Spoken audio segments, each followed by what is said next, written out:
کی تائید ہوتی ہے، لیکن اگر اس کو صحیح مان لیا جائے، صحیح نہ مانے تو یہ پھر کسی کی بھی دلیل نہیں بنتی، اور وہ جو روایت میں نے آپ کے سامنے پیش کی ہے وہ اس کی بے غبار دلیل ہے۔ تو یہ تو اچھا، علامہ نووی رحمہ اللہ تعالی جو صحیح مسلم کے شارح ہیں، بہت بڑے عالم ہیں، ان کی شروحات ساری دنیا پڑھتی ہے، وہ بھی اس کا یہی مفہوم بیان کرتے ہیں کہ نبی کے دور میں جو اکٹھی تین تھیں وہ ایک کی نیت سے جو تین تھی وہ دی جاتی تھی۔ آج ہمارا فتویٰ اسی پر ہے کہ ایک آدمی اگر بیوی کو طلاق دیتا ہے اور 3 دفعہ الفاظ دہراتا ہے، وہ کہتا ہے طلاق ہے طلاق ہے طلاق ہے، اور وہ واقعتاً پہلے سے ایک کی نیت کرتا ہے، یعنی اس کی نیت ہے ایک طلاق دینے کی، لیکن بیوی اونچا سنتی ہے یا اپنی بات کو ریپیٹ کر رہا ہے تو اس کے لیے سے 3 دفعہ دہراتا ہے، تو آج بھی ہمارا یہ فتویٰ ہے کہ ایک ہی ہوگی۔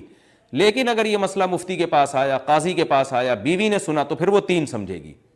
حضرت عمر کے فیصلے کی وجہ سے کہ اب ہم دل کے حالات نہیں جانتے، تو اس نے اگر تنہائی میں دی ہے، یہ جانے اللہ جانے، تو اگر اس کو یقین ہے کہ میری ایک کی نیت تھی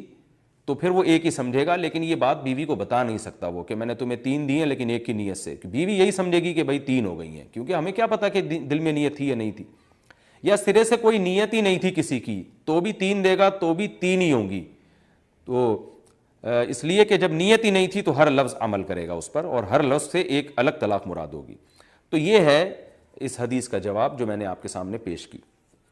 اب میں آگے ایک اور بات پیش کروں گا، کیونکہ اہل حدیث حضرات کی سب سے مضبوط دلیل یہی حدیث سمجھی جاتی ہے۔ اہل حدیث حضرات یہ بھی کہتے ہیں کہ طلاق دینے کا جو اللہ نے صحیح طریقہ بیان کیا ہے وہ طریقہ ہے کہ اکٹھی نہ دی جائے، 3 مہینوں میں ڈیوائیڈ کر کے دی جائے۔ تو آپ اگر اکٹھی 3 دیں گے تو یہ خلاف شریعت ہے، اور جو کام خلاف شریعت ہوتا ہے وہ کالعدم ہوتا ہے، لہذا اکٹھی 3 دیں گے تو ان میں ایک شریعت کے مطابق تھی وہ ہو گئی، باقی 2 چونکہ شریعت کے خلاف ہیں لہذا وہ کالعدم ہے۔ تو یہ بھی دلیل دی جاتی ہے کہ وہ کالعدم سمجھی جائیں گی۔ آئیے ہم یہ دیکھتے ہیں کہ اگر نبی صلی اللہ علیہ وسلم کے دور میں غیر شرعی طریقے سے اگر طلاق دی جاتی تھی تو کیا اس کو کاؤنٹ کیا جاتا تھا یا نہیں کیا جاتا تھا؟ اس بارے میں ہمارے پاس بخاری اور مسلم کی متفق علیہ صحیح حدیث موجود ہے،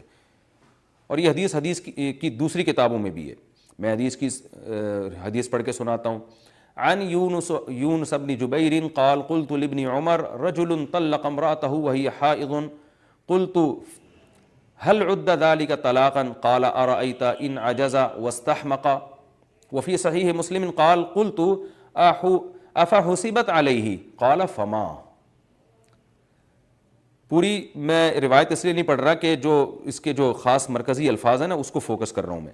یونس ابن جبیر جو عبداللہ بن عمر کے شاگرد ہیں فرماتے ہیں کہ میں نے حضرت عبداللہ بن عمر رضی اللہ عنہما سے پوچھا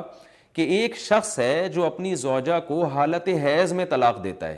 اس حال میں طلاق دیتا ہے کہ بیوی کے حیض کے ایام چل رہے تھے، فہل عد ذلک طلاقا، تو کیا اس کو طلاق سمجھا جاتا تھا؟ قال، حضرت عبداللہ بن عمر نے فرمایا ارأیت، بھلا بتاؤ، ان عجز واستحمق،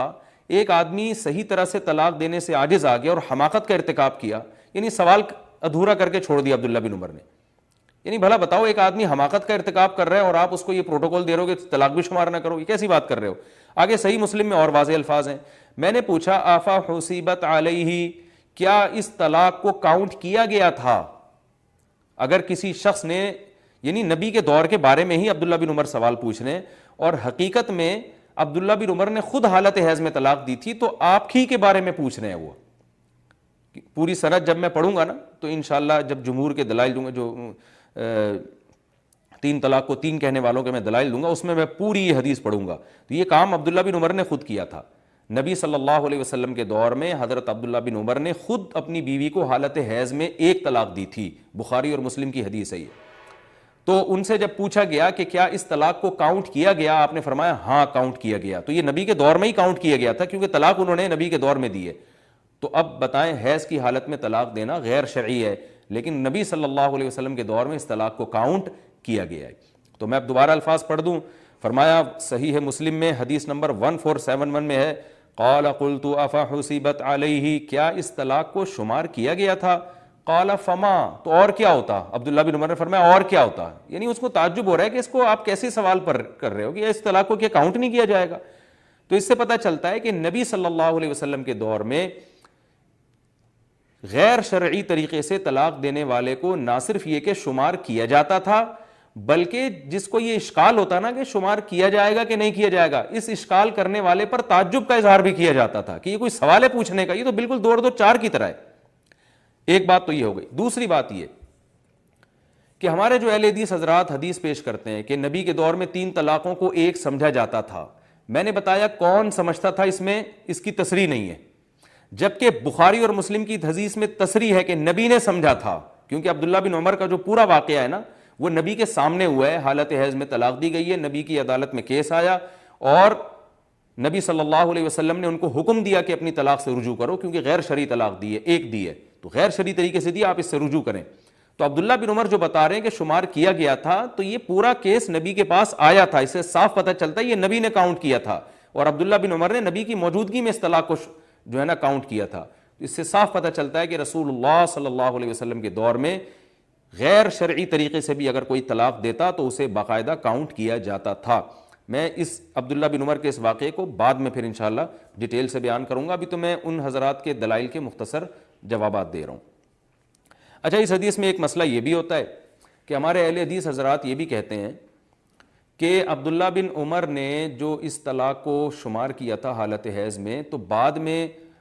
حضرت عبداللہ نے اس قول سے رجوع کیا تھا، اور بعد میں وہ فتویٰ دیتے تھے کہ یہ طلاق کاؤنٹ نہیں ہوگی، تو یہ بھی ایک کنفیوژن کرتے ہیں۔ حقیقت یہ ہے کہ عبداللہ بن عمر سے ایسی کوئی روایت منقول نہیں ہے کہ پہلے عبداللہ بن عمر نے اس حالت حیض کی طلاق کو کاؤنٹ کیا اور بعد میں اس سے رجوع کیا، ایسی کوئی حدیث نہیں ہے۔ حدیث کے جو الفاظ ہیں جن کو اہل حدیث پیش کرتے ہیں، وہ الفاظ یہ ہیں وَلَمْ تَعْتَدَّ بِتِلْكَ تعتدہ،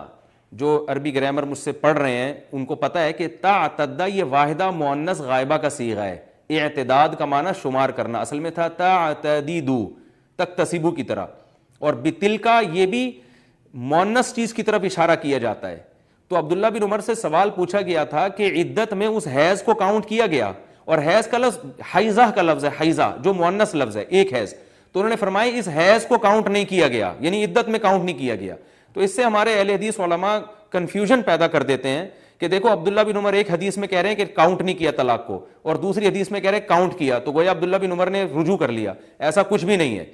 جس حدیث میں آتا ہے عبداللہ بن عمر کہتے ہیں کاؤنٹ کیا، تو اس میں طلاق کے الفاظ ہیں کہ طلاق کو کاؤنٹ کیا، اور جس میں آتا ہے کہ کاؤنٹ نہیں کیا اس میں حیض کے بارے میں ہے کہ حیض کو عدت میں کاؤنٹ نہیں کیا، تو دونوں حدیثوں میں گڑبڑ ہو جاتی ہے، گڑبڑ کر دیتے ہیں، اس سے عوام کنفیوژن میں آتی ہے۔ تو عبداللہ بن عمر سے بالکل بے غبار ایک ہی بات منقول ہے کہ نبی کے دور میں نے حالت حیض میں طلاق دی تھی، اس کو باقاعدہ کاؤنٹ کیا گیا تھا، بلکہ اگر تعجب کر رہے ہیں کہ کاؤنٹ نہ کرتے تو کیا ہوتا ہے، یعنی کیسا سوال کر رہے ہو بے وقوفوں والا، تو اس سے بھی پتہ چلتا ہے کہ رسول اللہ صلی اللہ علیہ وسلم کے دور میں اگر کوئی غیر شرعی طریقے سے طلاق دیتا تھا تو اس کو کاؤنٹ کیا جاتا تھا۔ ہاں، جس حیض میں طلاق دی ہے تو اس حیض کو عدت میں کاؤنٹ نہیں کیا جاتا، اور یہ ساری امت کا اجماعی مسئلہ ہے کہ مرد اگر بیوی کو حیض میں طلاق دے گا تو اس حیض کے بعد سے الگ سے 3 حیض آنا ضروری ہے، یہ والا حیض عدت میں کاؤنٹ نہیں ہوتا۔ تو 2 حدیثوں کو ملا کے نا گڑبڑ کر دیتے ہیں۔ تو یہ تو میرا خیال ہے اس حدیث کے ہم نے پورے جوابات دے دیے، اور ایک اور جواب بھی دیا جاتا ہے اس حدیث کا جو سنن نسائی میں ہے، وہ یہ ہے کہ یہ جو حدیث ہے نا صحیح مسلم کی، جس میں آتا ہے رسول اللہ صلی اللہ علیہ وسلم کے دور میں 3 طلاقوں کو ایک کاؤنٹ کیا جاتا تھا، سنن نسائی کے الفاظ یہ ہیں کہ قبل ان يدخلوا بها، رخصتی سے پہلے، یہ الفاظ ہیں باقاعدہ۔ اب دیکھیں حدیث کے الفاظ کیا ہیں کہ رخصتی سے پہلے جب 3 طلاقیں دی جاتی تھیں تو نبی کے دور میں ایک کاؤنٹ کیا جاتا تھا، حضرت عمر نے اس کو 3 شمار کرنا شروع کر دیا، تو یہ رخصتی سے پہلے کی بات ہے، اور سنن نسائی میں آپ خود اٹھا کے دیکھ لیں، واضح الفاظ ہیں کہ، اور امام نسائی نے اس پر باب بھی یہ باندھا ہے کہ رخصتی سے پہلے کی 3 طلاقوں کا حکم۔ تو رخصتی سے پہلے جو 3 طلاقیں دی جاتی تھی اس میں نبی کے دور میں اس کو ایک کاؤنٹ کیا جاتا تھا، حضرت عمر نے اس کو 3 شمار کیا۔ یہ رخصتی سے پہلے اور بعد میں فرق کیا ہے یہ میں ابھی آپ کو انشاءاللہ بتاتا ہوں، یہ کیوں فرق آ رہا ہے۔ لیکن آپ مجھے بتاؤ، ایک روایت عبداللہ بن عباس سے مروی ہے جو یہ بیان کر رہے ہیں کہ نبی کے دور میں 3 کو 3 سمجھا جاتا تھا، دوسری بالکل صحیح سند کے ساتھ عبداللہ بن عباس سے مروی ہے جس میں آ رہا ہے کہ رخصتی سے پہلے 3 کو، تو اس سے پتہ چلتا ہے کہ یہ دونوں ایک ہی حدیثیں ہیں ایک میں ذرا ڈیٹیل ہے، دوسری میں ڈیٹیل کم ہے. لیکن ہمارے اہل حدیث بھائی کیا کرتے ہیں، وہ کہتے ہیں رخصتی سے پہلے کی حدیث کو الگ حدیث مانتے ہیں، رخصتی سے پہلے والی جس میں ذکر نہیں ہے اس کو الگ مانتے ہیں. اب یہ بالکل کامن سینس کے خلاف ہے. اس کی مثال ایسے ہے جیسے میں دو آدمیوں کو خبر دیتا ہوں. ایک کو میں کہتا ہوں کہ میرے پاس زید آیا، اس میں یہ نہیں بتاتا کہ گاڑی میں بیٹھ کے آیا یا پیدل آیا، موٹر سائیکل پہ آیا. دوسرے کو میں کہتا ہوں کہ میرے پاس زید آیا، بائک پہ آیا. اب آپ کہیں یہ دو الگ الگ واقعات ہیں، ایک دفعہ بائک پہ آیا تھا، ایک دفعہ پیدل آیا تھا. تو یہ غلط بات ہے. ایک دفعہ جب میں نے بتایا زید آیا تو اس میں بتا نہیں رہا کہ وہ کیسے آیا، دوسرے میں بتا رہا ہوں کہ ایسے آیا. تو اس کو دو الگ الگ واقعات نہیں سمجھا جائے گا جب تک کہ بیان کرنے والا خود نہ بتائے. تو عبداللہ بن عباس رضی اللہ عنہ فرما رہے ہیں کہ نبی کے دور میں 3 کو 1 سمجھا جاتا تھا. دوسری حدیث میں عبداللہ بن عباس فرما رہے ہیں کہ رخصتی سے پہلے 3 کو 1 سمجھا جاتا تھا. تو اس سے صاف پتہ چلتا ہے کہ ایک حدیث میں ڈیٹیل نہیں ہے، دوسری میں تفصیل آ گئی ہے. تو یہ بھی بہت سے علماء کہتے ہیں کہ رخصتی سے پہلے جو 3 طلاق تھی نا اس کا معاملہ میں کنفیوژن تھی، اس لیے کہ قرآن مجید نے یہ حکم دیا ہے. سورہ احزاب آیت نمبر 49، یا ایھا الذین آمنوا اذا نکحتم المؤمنات، اے ایمان والو جب تم مومن عورتوں سے نکاح کرو، ثم طلقتموہن من قبل ان تمسوہن،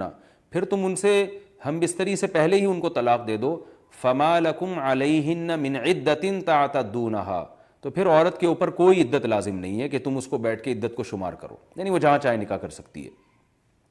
تو اس میں قرآن نے یہ بتایا کہ عدت سے رخصتی سے پہلے اگر بیوی کو طلاق دے دی جائے تو طلاق دیتے ہی نکاح ختم ہو جاتا ہے، کیونکہ عدت نہیں ہے. جب عدت نہیں ہے تو رجوع کا حق نہیں ہے. وجہ اس کی ہے کہ رجوع کا حق تو عدت کے اندر ہوتا ہے نا، تو جب طلاق کا لفظ زبان سے نکلا تو عدت ختم ہو گئی، تو رجوع کا حق بھی ختم ہو گیا. تو یہ پوری امت کا اجماعی مسئلہ ہے کیونکہ قرآن نے واضح بیان کر دیا. اب صحابہ کرام کے دور میں رخصتی سے پہلے 3 طلاقوں کے بعد کیا تھا، 3 کو 3 سمجھا جاتا تھا یا 1، یہ معاملے میں کنفیوژن تھی. وجہ اس کی یہ کہ رخصتی سے پہلے اگر کوئی شخص بیوی کو یوں طلاق دیتا ہے، تمہیں طلاق ہے طلاق ہے طلاق ہے، تو طلاق ہے پہلی والی کہ جب اینڈ تک پہنچے گا نا تو طلاق واقع ہوگی اور نکاح فوراً ختم ہو جائے گا. اب اگلی یعنی طلاق جو ہے کہ تمہیں طلاق ہے، اور پھر تیسری دفعہ جب بولے گا تمہیں طلاق ہے، تو یہ یعنی ظاہر ہے عورت تو اجنبی بن چکی ہے، تو یہ لگے گی کس کو، لگے گی نہیں، طلاق واقعی نہیں ہوگی، تو یہ کل عدم ہو جائے گی.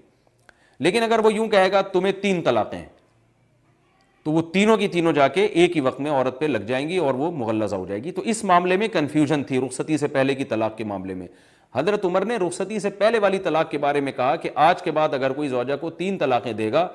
اور وہ پھر یہ کہے گا کہ کیونکہ ایک سے ہی طلاق ختم ہو جاتی ہے تو میں نے 3 ایسے ہی دے دی ہیں تاکید کے لیے، تو اس کا یہ دعویٰ قابل قبول نہیں ہوگا. اور وہی بات ہے کہ اس کے ظاہری الفاظ کو دیکھا جائے گا، اس کی نیت کیا ہے اس کو نہیں دیکھا جائے گا. تو باقی اس پر میں انشاءاللہ جب 3 طلاقوں کو 3 کہنے والوں کے دلائل دوں گا تو اس قسم کی روایات پر میں اور انشاءاللہ بحث کروں گا. ابھی تو میرا مقصد صرف یہ بتانا ہے کہ یہ جو حدیث جس سے اہل حدیث استدلال کرتے ہیں، دلیل کے طور پہ پیش کرتے ہیں کہ نبی کے دور میں 3 کو 1 سمجھا جاتا تھا، تو خلاصہ میں بیان کر دیتا ہوں. پہلی بات، اکٹھی کا لفظ اس میں نہیں ہے، بلکہ اس کا بلکہ زمانے جاہلیت کی ایک رسم تھی کہ جتنی بھی طلاقیں دے دو عدت کے اندر اندر وہ سب ایک ہی کاؤنٹ ہوتی تھیں.